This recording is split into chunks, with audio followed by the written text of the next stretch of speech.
তো আল্লাহ বললেন আফালা ইয়ানজুরুনা ইলাল ইবিলি কাইফা খুলিকাত, উটকে কিভাবে আমি তৈরি করলাম এটা একটু দেখতে পারে না ওরা? আরে উটের দিকে তাকালেই তো ওরা উটের মালিক আমি আল্লাহরে খুঁজে পাবে।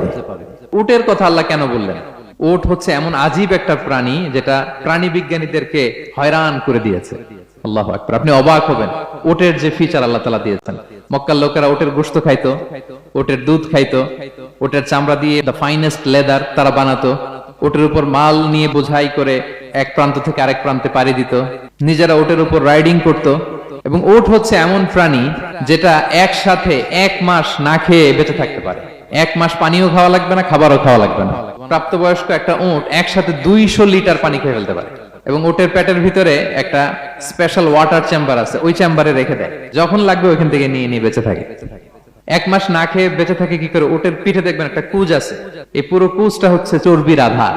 উটের যখন খাবার থাকে না মরুভূমিতে, মাসের পর মাস যখন চলে, ওই চর্বি থেকে এনার্জি নিয়ে সে মরুভূমিতে চলে, সে না খেয়েও বাঁচতে পারে। আমাদের চোখের মধ্যে যেমনি একটা পাপড়ি, এরকম এক পাপড়ি দিয়ে উটকে আল্লাহ বানায় নাই, ডবল লেয়ারের পাপড়ি দিয়েছে। কারণ মরুভূমির মধ্যে চলতে পথে লু হাওয়া থাকবে, মরুভূমির সাইমুম, বালুর ঝড়, এই ঝড় মোকাবেলার জন্য, লু হাওয়া মোকাবেলার জন্য ডবল লেয়ারের চোখের পর্দা। একটা পর্দা ফেলে রাখে আর একটা খুলে সে হাঁটতে থাকে, তার কিছুই হয় না। সুবহানাল্লাহ। আমাদের 98 ডিগ্রি ফারেনহাইটে স্বাভাবিক তাপমাত্রা, তাই না?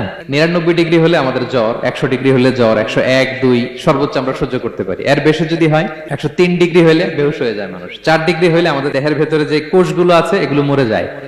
কিন্তু একটা উট মরুভূমির তাপমাত্রায় প্রতিদিন 104 ডিগ্রি 5 ডিগ্রি তাপমাত্রা সহ্য করে খুব স্বাভাবিক উট চলতে পারে, তার কিছুই হয় না। এবং মরুভূমির মধ্যে যে ক্যাকটাস আছে, গুলমলতা, বড় বড় কাঁটা জাতীয় গাছ, যেই কাঁটা পৃথিবীর কোনো প্রাণী খেতে পারবে না, কিন্তু একটা উট অনায়াসে খেয়ে ফেলতে পারে।